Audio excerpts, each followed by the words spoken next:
Hallelujah, hallelujah. Welcome to Therapy Tuesday. I know y'all have missed us because we've missed you. I'm excited about tonight. We've got some good information for you. We got some good digestion for you. I'm telling you, tonight is going to be impactful. What are we talking about tonight?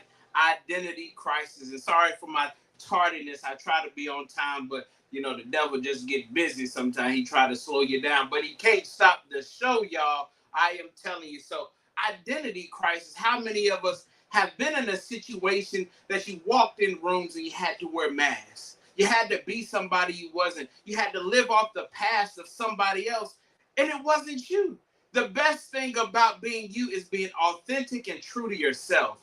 I am telling you tonight, we're going to give you some tools. We're going to give you some things to keep with you and to let you know you're not crazy. It's not you. It's okay to be who you are. So what that you're different? Guess what? I'm different. But it's okay. I mean, even in the Bible, it was many people that battled who they were because they were looking at their present circumstances. When you look at Mephibosheth, he was a king's kid. He was royalty, but because he was dropped, he was fumbled from an early age. He didn't know that he was royalty. So tonight we're going to unpack some things for you.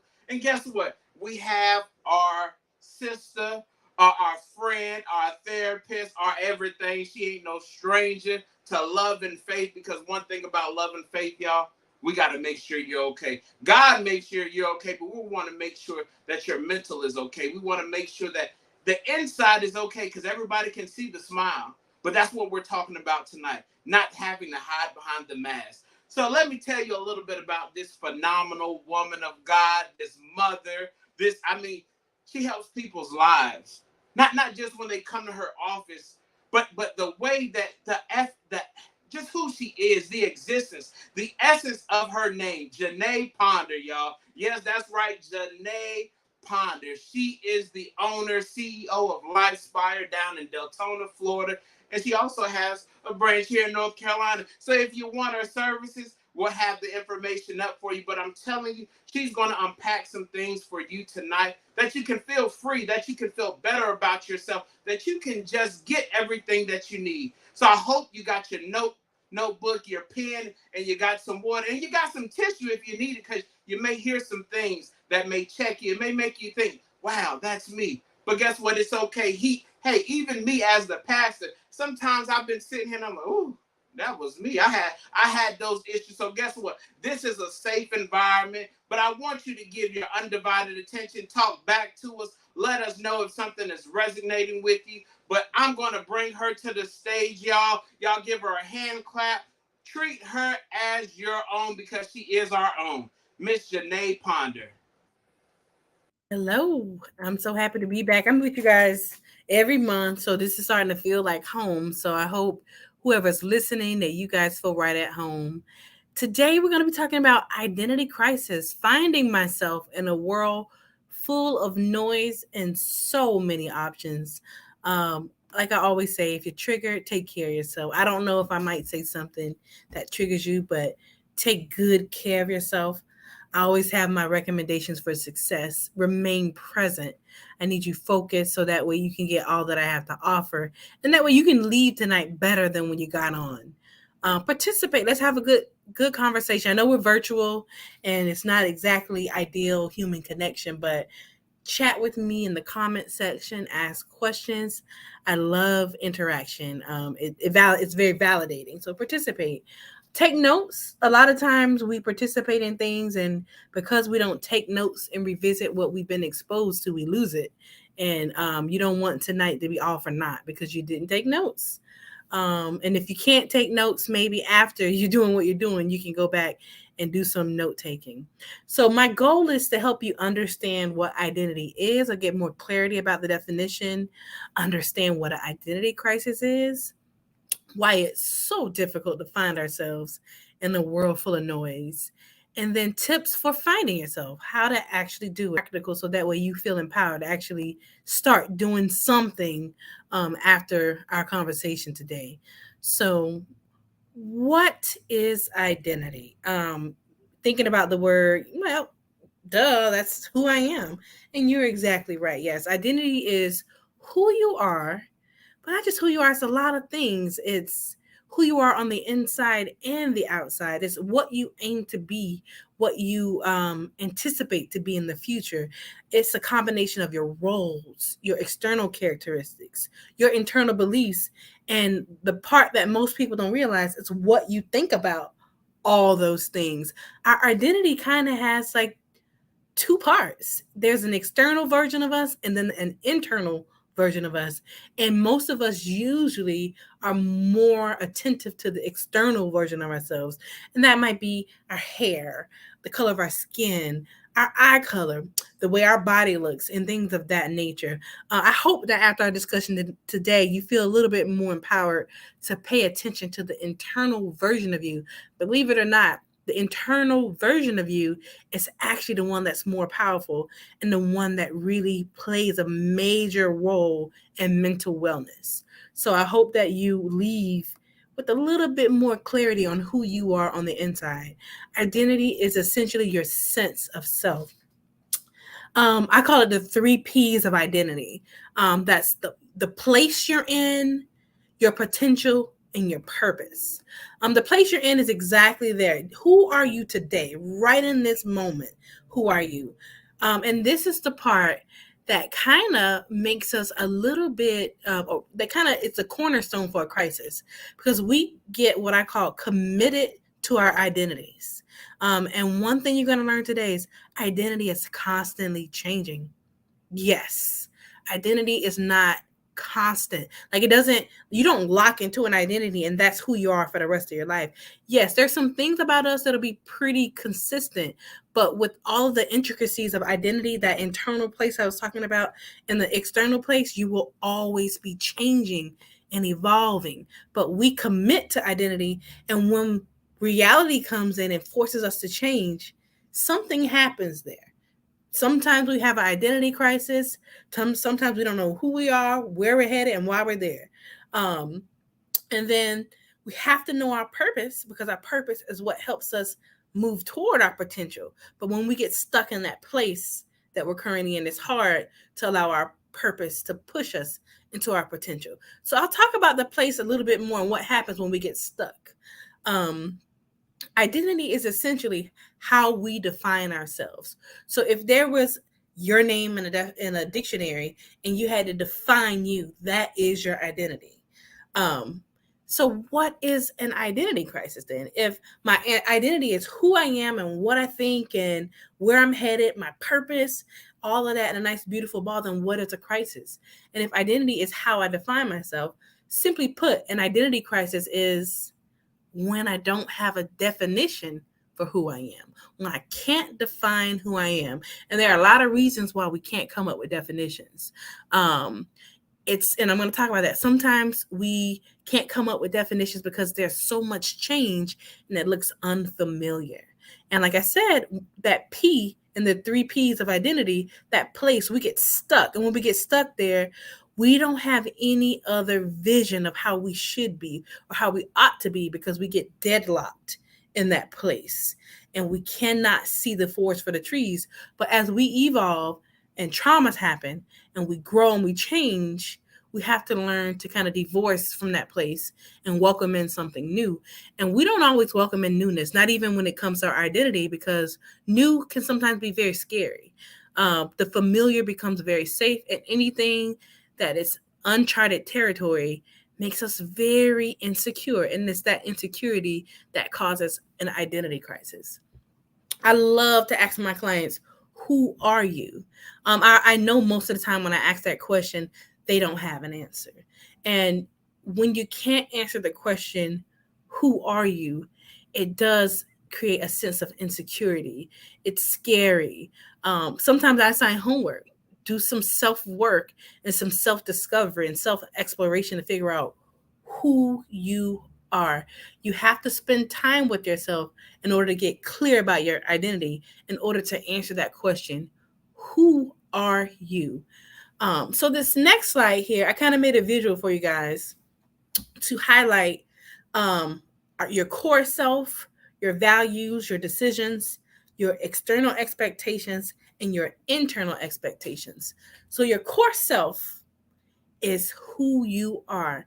Identity is very subjective. What does that mean? You are the only one that can get very clear about who you are. I can't look at you and say I know your identity. You are the representative for your identity. So if you are not representing your true self authentically, then who you show up as, we interpret there's going to be a misalignment with how we see you and how you see yourself. This is why it's really important to get clear about who you are so you can do your best work in making sure that you show up exactly as you are. So your core self is who you really are at your core. And most of us hide this. A lot of us don't know what this is because it is in our subconscious. You have to spend time really reflecting and paying attention to who you are in order to understand who or what your core self is. Your core self is very closely related to your values. So those are the things that you find important. That's how you know you matter to you. Those are the things that kind of help define your actions and your decisions, and it's the compass that guides your life. So your core self has values that's guiding you through life, through your decision making. And if you can see the two images I have on the side, it kind of made them have kind of like a very confusing relationship with your values. There is a tug of war. It's between your external expectations and then internal expectations. Internal expectations are your self-perceptions, how you see yourself, what you think about you. It is an opinion about who you are on the inside, your own personal opinion about you. And then there are external expectations. Sometimes these are clearly stated, like some families, like military families, there may be an external expectation that everybody in the family would join the military. That's a very clear one. Sometimes there are some that are not so clear, but you know you better fall into line or else. And you begin to internalize these expectations, and sometimes they're not in alignment with your values. Sometimes you think you know what others' expectations are of you, so you kind of guess their expectations, and they kind of make you change your decisions. And those decisions may not always be in alignment with your values. Anytime your values are not in alignment with your identity, you will suffer. You will suffer. And then what also happens is sometimes we become so focused on pleasing or making our lives match what other people thinks that we totally ignore our values. We totally ignore what we need to feel important and what matters to us. So this is a kind of visualization of what actually happens. We really need to just learn to kind of stay in the middle. And it's okay to kind of to be encouraged by your own internal expectations, as long as those expectations are rooted in your values and also rooted in something realistic that you can actually achieve and attain. So what are the causes of identity crisis? And I kind of talked about some of them. Some causes of identity crisis is change, growth. So really, in my opinion, an identity crisis really isn't a crisis. I'm going to tell you what I think it is next, but it's really not a crisis when you think about it. Growing is normal. When things are growing, that means things are alive. When things stop growing, that means things are dead. So change and evolution sometimes will cause a crisis. Realizations and knowledge. Have you ever seen people who read a new book or sometimes get a degree or sometimes just get exposed to something new and all of a sudden they change? That's because they have some new realizations or they've been edified and they're kind of growing. Trauma will make you have an identity crisis. The world you know collides with the new world you don't know, and it's very unfamiliar. Grief, betrayal, invalidation will make you have an identity crisis. Sometimes you get very clear about your values and you start to work towards them. And then you have family members and friends or even society as a whole that says, well, that's wrong, that's bad, and that's broken. And you kind of get confused. Like, wait a minute, who am I? Where am I? And who do I please? Do I honor myself or do I make society and people around me happy? So invalidation can sometimes cause an identity crisis. And also role confusion. This happens a lot in adolescence, or even like right after graduating high school. You have so many options. You can join the military, you can go to college, you can work a job, you can stay home. You have so many roles that you can step into. You kind of get overloaded and you get just confused about who you are and where you are. So role confusion. Social media also plays a big part of role confusion, because now you're falling into the comparison trap. There are a lot of people that are your age that went to the same schools you went to, and it seems like they're a lot farther in life than you are. So you start to compare, you start to what I call be a chameleon, where you kind of want to take on their life because you think it's better than yours.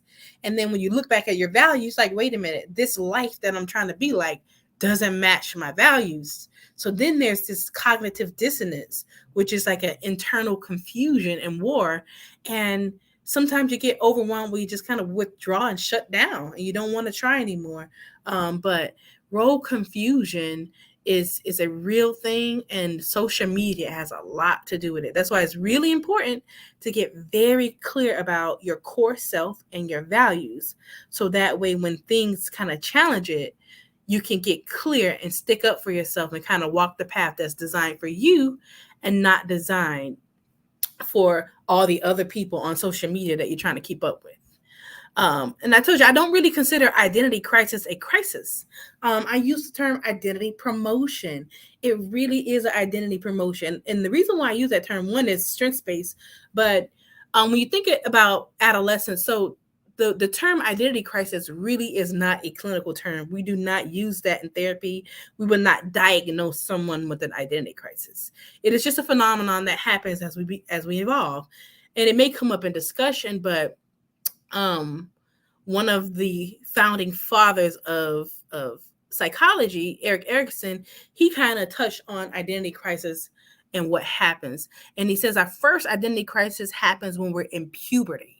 And when you think about it, in puberty, something happens hormonally. We grow, we adjust. The world starts to look a little bit different to us. And we kind of meet all of our developmental challenges. So essentially what that means is we've checked all of the boxes for being a child. Like, we know how to problem solve. We kind of know how to have more concrete thinking. We can do a lot of things that we couldn't do. So our brains and bodies are like, what's next? So I call it an identity promotion. And obviously, identity promotion doesn't just happen in adolescence. It happens at many different phases of life. I remember when I had my first identity promotion or identity crisis, it was when I became a mom. So I had my first child at 31, and I remember being extremely uncomfortable after giving birth. I didn't know what it was to be a mom. I was Janae for 31 years, Janae with no kid. I was used to being married at that time, but I had never walked as a mother. Literally, day 3, I'm home with my newborn. Okay, how do you mom? There's no manual for how to mom. So that's why I said it is a change or a growth. And it's when two worlds collide. So the world of Janae without a kid collided with the world of Janae who had a kid. I was an expert on Janae without a kid. I was comfortable. I felt safe. I was a novice and a beginner at Janae the mom. I did not have all the details on being a mom, and it made me feel very insecure, and it made me feel very uncomfortable. And that is that identity crisis, aka identity promotion. I was being promoted from just Janae to Janae the mom. And the most, I guess, encouraging thing I could say today is be okay in life when there is that adjustment phase. The old version of you you've mastered, and the new version of you looks so unfamiliar, looks scary. Find some contentment and say to yourself, oh, this is just one of those moments where I'm evolving, and kind of be okay with being a beginner in this new space as you evolve. If you get too insecure and allow fear to overtake you, you could find yourself being depressed or anxious about it. But just take it slow. You might even tap into some resources, talk to people who may be already in this phase of identity that you're kind of stepping into. Read. It's a good time to kind of learn yourself. Journal. It's a good time to just spend time with you to understand where you are. And now I can feel myself kind of having these little breakthroughs when I'm kind of evolving, and they're always extremely uncomfortable. If anybody follows me on social media, you'll see every now and then I'll put up, I'm in one of those transitional phases in my life. I feel it because I'm really uncomfortable. I've mastered the place I'm in, and I realize it's just time for the next level. So replace identity crisis with identity promotion. So there are 3 types of selves that I want to educate you about. You have your adaptive self. This is really your representative. I know you guys have seen on social media where they say, especially in the dating world, they use this a lot. Well, when you go on a date, make sure you show up as you and you don't send your representative. But we send our representatives to a lot of places for a lot of reasons. The representative serves a purpose. It really protects us from isolation and being alone. It's how we fit in. It's how we earn respect. For some people, it's how we get success, and I'll talk about that a little bit more. But our representatives, or our mask, as we say, really is a source of protection for us because of a lot of fear, possibly, or just fear of breaking into a new version of ourselves, fear of not having those groups and places to fit in anymore. And then there's the authentic self. That's who you are at your core, who I talked about earlier. And then now with social media, there's a virtual version of yourself. Wow. So sometimes the virtual version of yourself taps into both your representative and your authentic self. Sometimes people only live as their representative online. Sometimes people create a whole nother persona for the virtual world. We call that catfish, right? So virtual worlds and virtual identities are a little bit more intricate because you can almost be who you want to be. This is why it's so important not to try to align your authentic self with a virtual self of someone else. What you think that's the authentic version of other people, but really it's their adaptive self or their representative, or sometimes it's a made up persona. So here you are comparing your real self to something that's made up. That's very dangerous. They're very dangerous. So these are the 3 selves. There is an invisible war going on, and the war is between the inner aspects of who you are and the outer aspects of who you are. And the inner aspects are your expectations, your own thoughts and opinions about you, and the outer aspects are other people's opinions, other people's expectations, or things that inspire you and encourage you that are external. And there's a war. You are really trying to balance which side to please the most. What there should be a balance. Most of us are imbalanced unless we're doing some good self-work.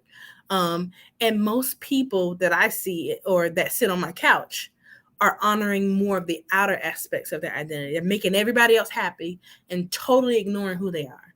I always say this, it's so easy to forget you because you don't see you all the time. It's kind of like you're a set of eyeballs moving around the world. You forget that there's a whole person behind the eyeballs. And not only is there a person, but there are thoughts, feelings, urges, bodily sensations, opinions, values. There's a whole identity behind the eyeballs that you never pay attention to. We only pour into our outer aspect identity. And we need to really be pouring into the inner a lot more, or sometimes just give it a nice balance. I don't want to talk about the outer aspects of identity like they're all bad. They're really important. And when you think about survival, we need it. We need our outer aspects. Sometimes we're more drawn to our outer aspects because we want to fit in. We want more success. We want love. And love is on one of those things that we need to survive, on Maslow's hierarchy of needs. We need love. So relationships with our outer world is really important. We need to find our place and our people. These are people that make you feel safe. These are people that you can kind of be yourself with. We need to find these people, and the only way to find your people is to spend time with your people and walk a middle path between honoring those people and honoring ourselves. And then the outer aspects also is how we get respect. We want to be important. We want people to value who we are and what we bring to the table as well. So outer aspects are important, but they can't be the only thing that we focus on. We need a balance. We need to walk a middle path between who we are on the inside and what influences who we are from the outside. Walk a middle path. Honor both sides. And you'll discover that it's kind of like a balance between your purpose and who in your identity. Like if you spent too much time focusing on the outer aspects, you'd never focus on your values and your purpose, because that's inner work type stuff. So if you only post pictures and do things to get likes and focus on that virtual identity, or focus on that promotion at work, but never focus on who you are and how you matter to you, then you're going to have a severe imbalance. You need to focus on who you are and how you matter to you, and also pour into fitting in and relationships with other people. Both are very important. So what's the solution? I've told you about an identity crisis, the identity promotion. What do I do? Maybe I'm someone who has been very confused because of my virtual identity. Maybe I suffer with imposter syndrome. Maybe I just don't know my purpose, my values, who I am, or nothing. The answer is really simple. The solution is authenticity. Being authentic about who you are, what you have, and where you're headed. Just be genuine. And I have some tips to help you be a little bit more authentic. Walk a middle path. I already talked about this. You don't have to be all for the world and never for yourself. There are 3 types of effectiveness that we need. We need to honor ourselves through self-respect effectiveness. We need to meet our own goals and our own values. And we also need to meet the goals of relationships that we are nurturing and that we have. We got to find balance in all of those things. All or nothing thinking is not good, or all or nothing living isn't good. Sprinkle a little bit of you in all those areas. Focus on your values and your purpose. Spend some time. You will never know your values and your purpose if you never spend time contemplating on them, noticing them, thinking about them, or trying to understand them. The more you try to understand them and identify them, the easier and more clear it will become to you. Challenge beliefs. Challenge your own beliefs. You can't believe everything you think about yourself. You can't believe everything you think about the world around you. You have to challenge yourself. How did I get here? Who taught me to think this way? Where did these beliefs come from? Are these beliefs serving me? Are these beliefs a toxic pattern that's keeping me mentally unwell? Challenge your beliefs. Don't just believe just because. Figure out why you believe what you believe. Be okay with not fitting in. And this is sometimes very scary. The idea that you won't be accepted can feel like rejection. And a lot of us have fear of being alone, fear of being abandoned, and fear of being rejected. And those fears keep us motivated to keep trying to fit in and trying to belong somewhere. Spend time with you. I know this is very weird in a society that it's so weird. Our society preaches no new friends and isolation, but it also simultaneously praises always being on the social scene and doing things together. So here's the answer. Spend quality time with yourself. Read a good book that helps you discover who you are. Go to a museum. Do things that edify you and that don't require somebody else doing it with you. Get to know you. What's your favorite color? What do you like? What don't you like? What kind of style do you like to dress your body? Like, just fall in love with you. Spend time with you. Discover your authentic self. You're never going to discover your authentic self if you're too busy feeding the adaptive version of you or the representative. It's hard to research the authentic version of you when you're stuck living in the representative mask of yourself. Take the mask off. Spend some time finding who you are, and identify the misalignments in your life. I said you will suffer when your behavior does not align with your values. When you discover that there is a misalignment, create practical baby steps to realign it. It's just like a car. When a car needs an alignment, the road is very bumpy and uncomfortable. But when you align the tires on an automobile, it's a smooth ride. So when you say, okay, why am I making these decisions? Does this align with a value? If the answer is no, cultivate decisions that align with your values. Like if you want to save more money because you want to invest in a business, well, spending money every day and spending over your budget Not having a budget at all might be the problem.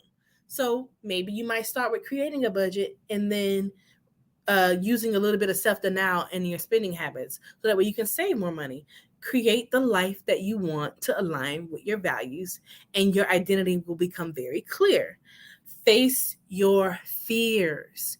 Fear will make you continue to operate in patterns that don't serve you, because we would rather be comfortable and unafraid than to be uncomfortable and afraid but growing. It's so easy to allow fear to paralyze us. And then purge.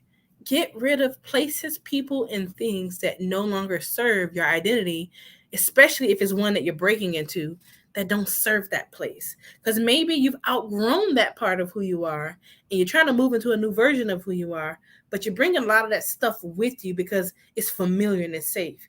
Like when I was breaking into being a mom, there were a lot of things that I could do when I was Janae that I couldn't do. Like I could get a full night's rest when I was Janae, but with a newborn baby, I couldn't.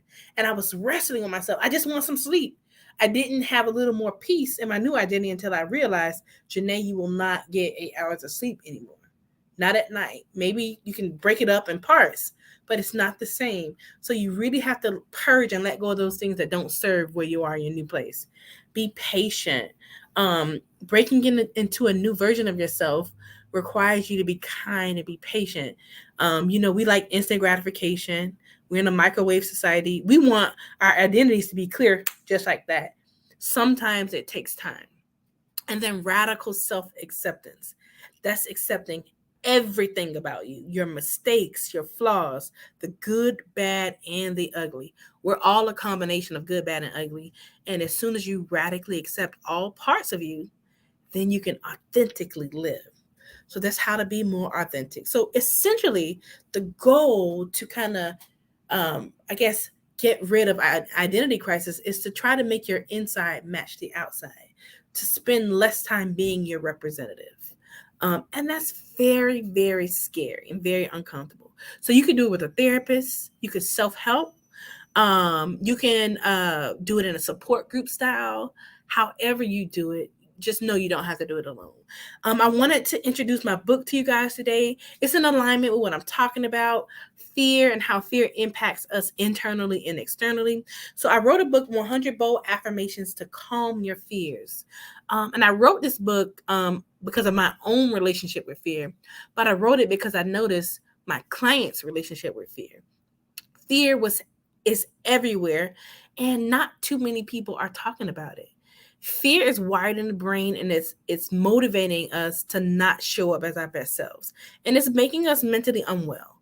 Fear is an important emotion, but having too much fear could cause us to be unwell. So I created the book so you can work through the book in 2 years. It's not designed to be a quick read.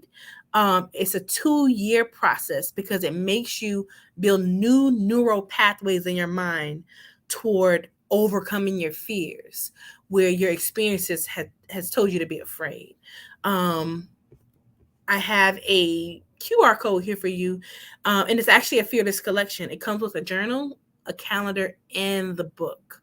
And I know by the time you finish with it, you will have a new outlook on fear and probably not be as afraid of the things that are paralyzing you. So you can be on my pre-order list, scan the QR code, fill out the form, and we'll make sure you can be one of the ones to get a copy of the book, the calendar, or the journal, or the whole collection. Now, as usual, I always do true or false to check understanding for my discussion. So the solution, and I do have my eyes on the chat. So if you guys are putting in comments, the solution to an identity crisis is authenticity. Is that true or false? Just put T or F in the chat for me.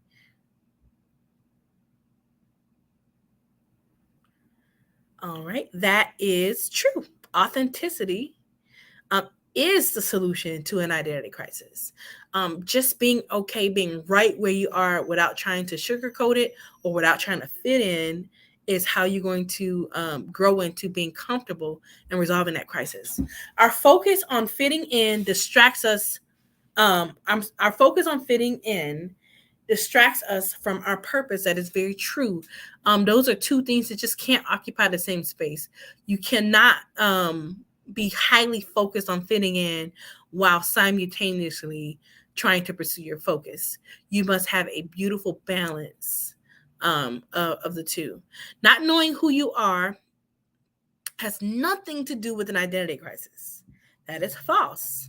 Not having the definition to the question who you are is what an identity crisis is. It's healthy for our identity if we only live to honor ourselves without any regard for the external world. That is false. You have to have a nice balance, not just only focusing on your identity. Our identity on social media is on social media is known as the virtual self. That is true. We all have our virtual selves online, and it is up to us to determine if it will be a representation of the authentic version of us or the representative, aka the adaptive version of ourselves. The representative is known as the authentic self. That is false.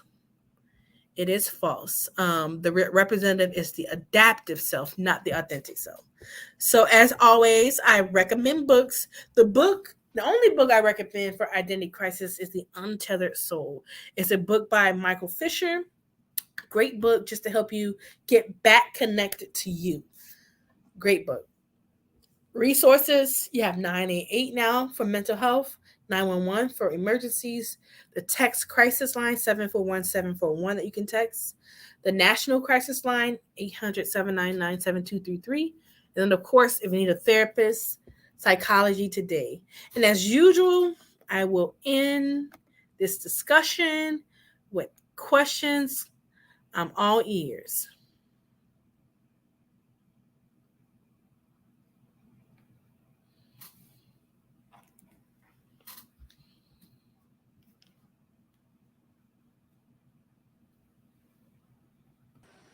Well, Janae, with so much that you said and you unpacked it in this, I think that our culture always is fighting against each other. You know, a lot of times we get caught up in who we used to be or the things that we used to do compared to where we are now. And I think a lot of people may not understand that, you know what, it's okay to change. It's okay to be better. And you don't have to live in your old self. So what would you say to somebody that their past is really ugly?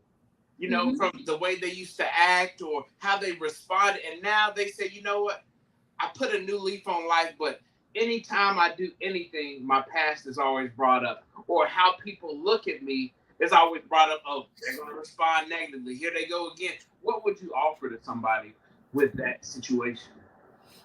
I would say this is where having a good relationship with you comes into play. Get very clear about who you are. So clear that when people bring up your past, it doesn't impact you. I think that someone who is insecure about who they are because they don't have that genuine understanding could easily be flustered. I remember growing up in South Florida, and in South Florida it's a melting pot. So and for some reason, some subcultures of Black people would often get, I guess, picked on. For instance, the Haitian population in South Florida. A lot of times people have like negative stereotypes about them. And I remember walking home in my neighborhood and somebody called a Haitian girl Haitian. She said, "You Haitian?" to the other girl. And the other girl was Haitian.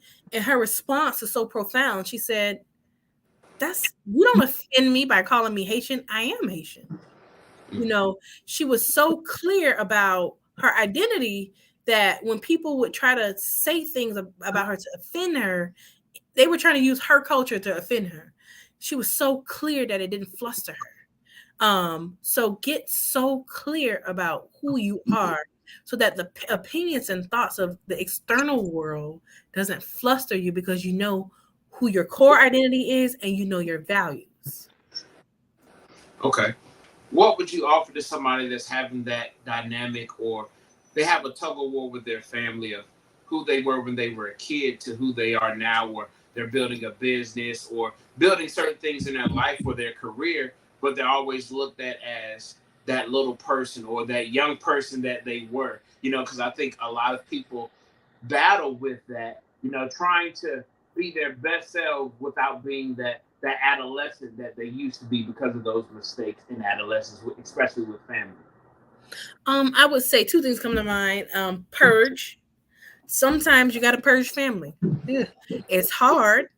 Sometimes you can't allow your family to be the motivation for this next phase of your identity or your life. Your encouragement may need to come from someone else, and it may even need to be you. Because what it sounds like you're describing is invalidation, and invalidation is one of the reasons why we have identity crisis. When the people you love the most have the most negative things to say about who you are and where you're headed. Um, Find validation somewhere. It may have to be you. You may have to self-validate. You may have to kind of do what I did in the first response. Get so clear about who you are. Do you know your gifts? Do you know what you have to offer the world? Do you know where you're headed? So when family says things like, you're too young or immature or you can't handle that, you're so clear about your gifts, you already got it in the bag. The beautiful thing is other people's belief about who we are and where we're headed doesn't matter. The only person's belief that matters when it comes to where we're headed in life is our own. And if you let other people kind of on that graphic, like I had with the core, the core self, the values and the decisions, if you let that external piece be too loud, it's going to paralyze you and your decisions won't align with your values and you're going to have a lot of problems because of it. But if you allow your internal voice kind of to be the driving force and not have any bravado coming from the outside, and you deadlock on that, you just stay focused. It's like having tunnel vision on you. Instead of having the tunnel vision on what they're saying, put that attention on you, and you'll move toward being more authentic and being closer to a better version of yourself. Okay. Now, let me ask you this. How do people deal with identity crisis in the workplace and in personal? Because, or even church, because sometimes people, they feel like because we work together or we fellowship together in church, we got to hang out outside of church. It's like, nah, and some people deal with that identity of having that balance or knowing what to do and not being offended. Mm-hmm. A couple of things came to mind, but here's my first recommendation.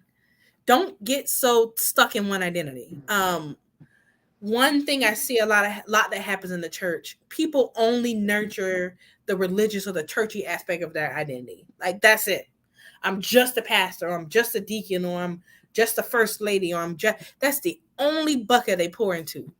We are a combination of many things. Like I said, identity is not only what you do and who you are, but it's many roles. You're a daughter, you're a sister, you're a brother, you're an uncle, you're a grandparent, you're a parent. You are a leader. Your identity in church is a part of who you are, not the all of who you are. And if you're only nurturing that part of you, it lets me know that you're operating in your adaptive self. That is your representative. You are trying to play a role, a part that you feel aligns with something. I don't know what it is. I don't know if it's the need to fit in, if it's the need for success that's driving that. But what really needs to be driving you are your own internal values. Like I make sure I nurture all parts of me. I'm not just Janae, the wife, the mom, the therapist.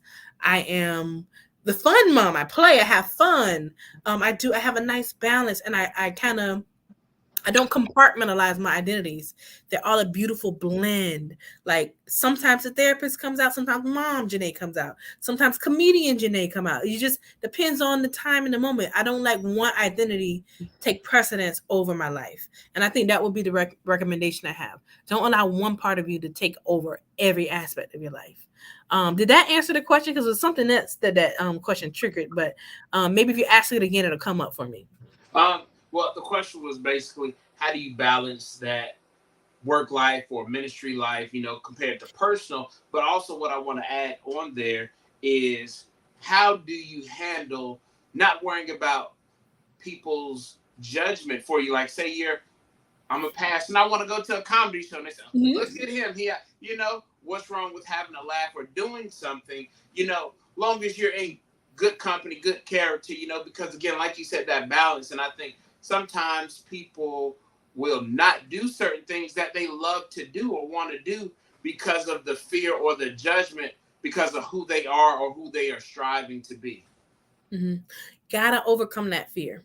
It's important to consider the thoughts and opinions of others for a hot second. But if you value having fun and going out, that's not a sin. That's not going to, you're not going to be cast in the gates of hell for wanting to have a good time. And if you could validate that and justify that in yourselves, then you don't need other people to. And when other people judge you and criticize you for doing it, you know, you can confidently ignore them or confidently respond. Hey, this is my value. I enjoy it. But most people, I'm going to tell you, when I got very clear about who I was, I did a lot less explaining. I got to a place of radically accepting that people who don't understand my identity would have an opinion about it. Remember, I said identity formulation is very subjective. Only you know your core self. So that means from the outside looking at you, I have to use judgments to guess who you are, because I don't know you. Only you know you. And it's that realization that really sets you free. Like, I am the expert on me. I'm the expert on my identity. I get to decide how I show up. Your opinion is coming from your own subjective world, and you're projecting what you have been taught onto me. But I have come to the place in my life where I realize I don't have to hold that. I don't have to hold that. Okay. And then the last thing now, how can people handle their identity when it comes to making significant changes in their family environment? Because, you know, sometimes it's, well, you're just dad, or because they may feel that because you hold a certain title or a certain role in another place, and it's almost a battle of being heard. Mm-hmm. Repeat that question for me, because I want to make sure I'm understanding how you're giving it to me. Okay. So how can a person that is in a role or a status also be able to use that in the family dynamic without battling? Because, you know, sometimes, you know, being the CEO and then, you know, still having to come and be dad or be soft, as you will. Mm-hmm. Yeah, and that's exactly what I was saying earlier. Don't compartmentalize your identities, because if you got a box for CEO, a box for dad, a box for uncle, what ends up happening is that sometimes it's hard to put that identity back in that box.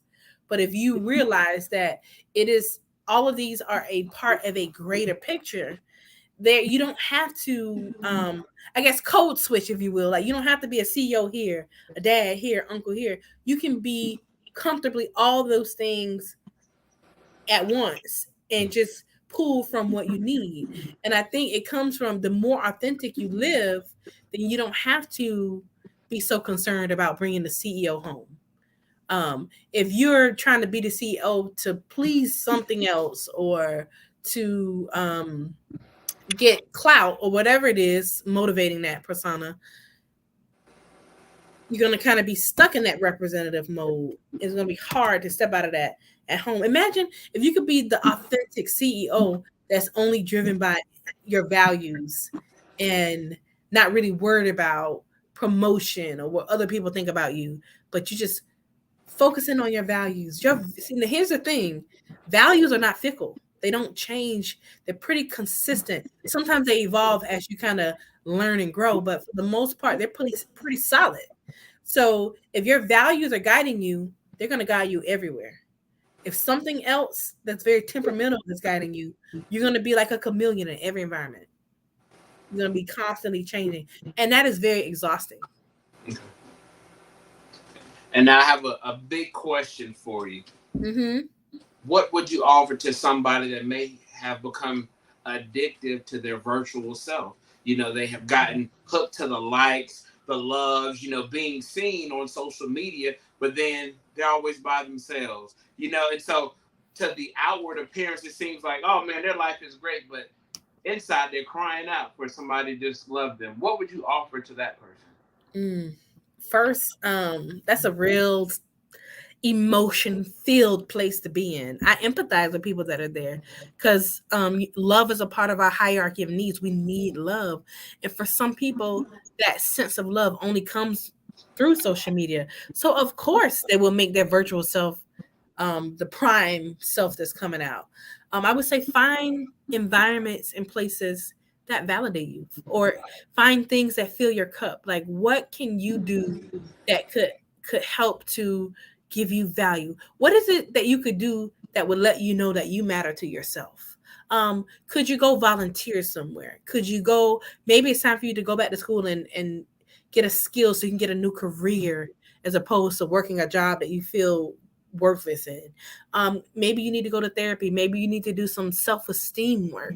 Maybe you need to take a break, purge from social media. Maybe you need to urge serve. Social media is addictive. So now your brain really depends on social media to regulate your emotions. So recognizing that and self-soothing and using some distress tolerance skills to get through that. That's a real place to be in. So the short and easy answer is to find love and find other places that communicate to you that you matter. Okay.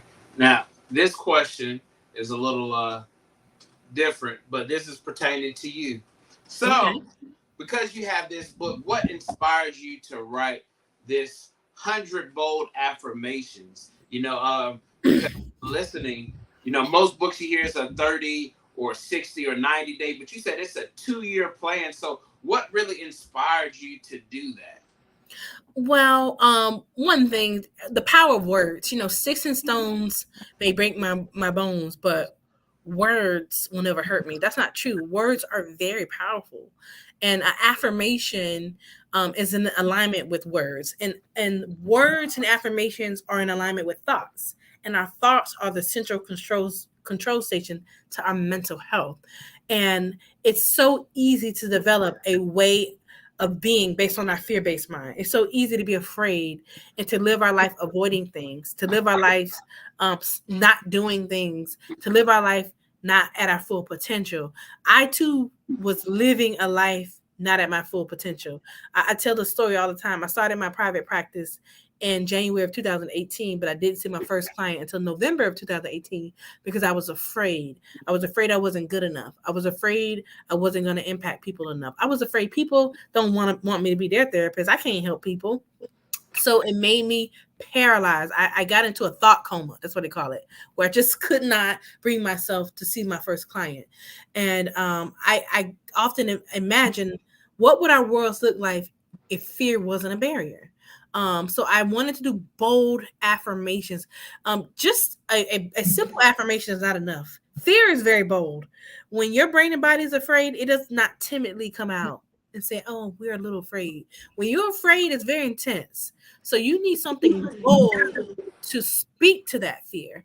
And the whole point is, if you take time and speak one of these very bold affirmations, and I make a list of fears. I mean, every kind of fear you can imagine. Fear of being alone, fear of not having connections, fear of being invisible, fear of your health declining. I put a lot of different fears in the book, and I put an affirmation for all of those fears. And they're very bold and very specific. They target the core of the fear. My hope is that when people begin to say these affirmations out loud over a 2-week span, the mind that says I can't will start to build a neural pathway toward I can do this, to help them overcome their fear. So that thought will change. What really is happening is people are turning their minds.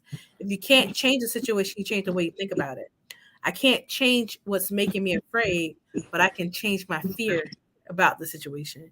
So I'm hoping to change people's minds.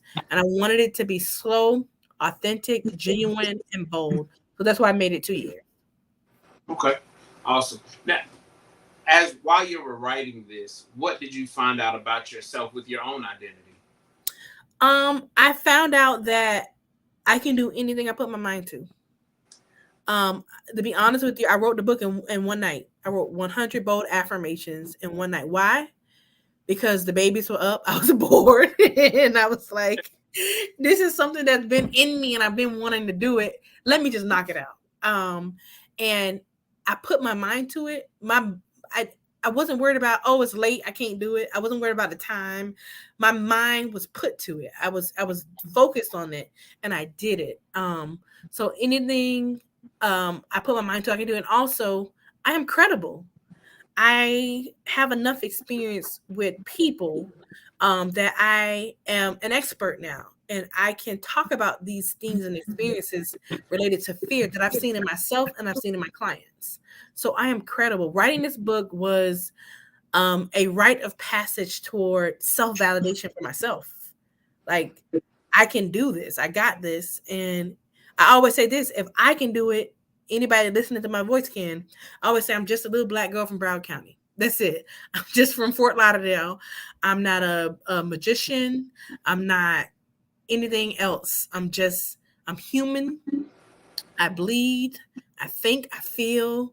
I'm a combination of good, bad, and ugly, just like you. So if I can become a therapist, be licensed, write a book in one day, raise children, get married, and have failures along the way and allow fear to paralyze me, you can do all those things too. Okay, awesome. So before we get out of here, when is the book drop? So I anticipate having this book done mid-November. The goal is to try to, I was supposed to have it done by October, but I'm still fine-tuning some things. But I want it to be a Christmas gift so that way people can start their January off on the right foot. That is the goal, because we want everyone to live fearless all 2024. So hopefully by mid-November, the book will be finalized and printed. It is written. The artwork is underway for it, but we just got a few little behind the scenes things to kind of work out, and it will be available. Okay. And have you decided a price for the book yet? Not yet. That will also be forthcoming. But the goal is obviously to make it as affordable as possible. Okay. Well, we are so proud of you here. And you all get this book. Go ahead and pre-order 100 bold affirmations. I'm telling you, it's going to be life-changing. You have to get that, and you can scan the QR code and pre-order. So that way we can support what Janaea is doing. And so because I'm so excited about it, I'm so happy about it. What I want to do is Love and Faith. We're going to sponsor 10 people to get this book. 10 people. So when she decides what this book is, hey, 10 people, we're going to put the book up. I want you to comment your name or comment somebody that you think that needs it. And we're going to put your name in the hat. And guess what? We're going to support this, but we also want you to be better. We want you to do great things because it's about you being bold about yourself, you being bold in the identity of your true, authentic self. So, Janae, we appreciate you. We appreciate you. Thank you for the jewels, the value, and the tools that you have left us with here on today. Thank you for having me. So you all already know, as we do it here at Love and Faith, we are just excited about what God is doing. God isn't just working on one of our behalf, but he's doing everybody's behalf. So I'm telling you, get this book. We do a lot of things. We support a lot of things, but why not support being your best self? You know, understanding your identity. Hey, I know part of my identity is self-care. I like massages. Some men don't want it, but I need it. It's therapeutic for me, so I need to go get my back rubbed because I'm tense. I do a lot of physical labor. So, hey, figure out what it is that you want to do for you. And also, you got to know who God called you to be. It doesn't matter where you've been, but it's about what God is taking you to. Some things that you've done in your life, God needed to happen so that you can understand how to reach out to others, how to help others. There's some things that both of us have been through in our life that if we didn't go through, we wouldn't have the experience to kind of give some things. You could always learn something in a book, but it doesn't beat experience at times. So we're just thankful and grateful for Janae and LifeSpire and what she's doing down there. I mean, I'm telling you, it's powerful, it's powerful, it's powerful. But I appreciate you all for coming out tonight. We just thank you, thank you, thank you. If you want to sow into the ministry and sow what we're doing with Therapy Tuesdays. You can give to our Cash App, $LFRCI, or our Givelify, or our credit or debit card, because this is a monthly thing. You know, this Therapy Tuesday started from the homegoing of my great apostle. And, you know, it's just been developing. And I'm telling you, it's about to be something major. And God is doing a thing. Also, we're about to come up on our 2-year anniversary. So we're doing an amazing thing. Lifespire will be in the building. So you all get ready, because this ministry is about mental health. It's about building you. So I have something exciting planned. So get ready. Get ready. Get ready. We haven't got the flyer out yet, but it will be out soon, and we're getting everything together.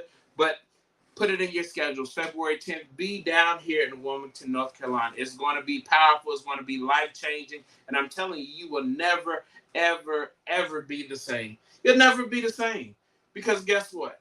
When you say a yes to you, your life will forever change. So before we get out of here, I'm going to pray. Father, we just thank you for what you've done on tonight. Father, we thank you for those that have been battling and they've been putting on masks, but Father, they can finally take the mask off. They can be their authentic self. They can walk in the boldness of who you've called them to be. Father, we just thank you for loosening the chains of bondage from people having to be chained up to their past and chained up to who they used to be, that you have called them free. So, Father, allow them to walk boldly today, going forward, and they can go back and watch this and get some tools. But ultimately, Father, they can come to you because you have all the answers. So we just thank you and praise you in Jesus Christ's mighty name. Amen, amen, amen. Join us this Thursday for Digging Deeper Thursdays. We're going to have Pastor Warren Sapp on Thursday because I will have class, but I will be in the building. But hey, we're going to get a good word. But I'm telling you all, I have something special coming up. There's been a word brewing in my belly, and I'm ready to let it out. But I pray that you are blessed, your family is blessed. And remember, you can do anything through Christ that strengthens you. Keep your head up, because there's nothing to look down about. And get ready to get your 100 bold affirmations. God bless you. I love you. I thank God for you. Have a great night.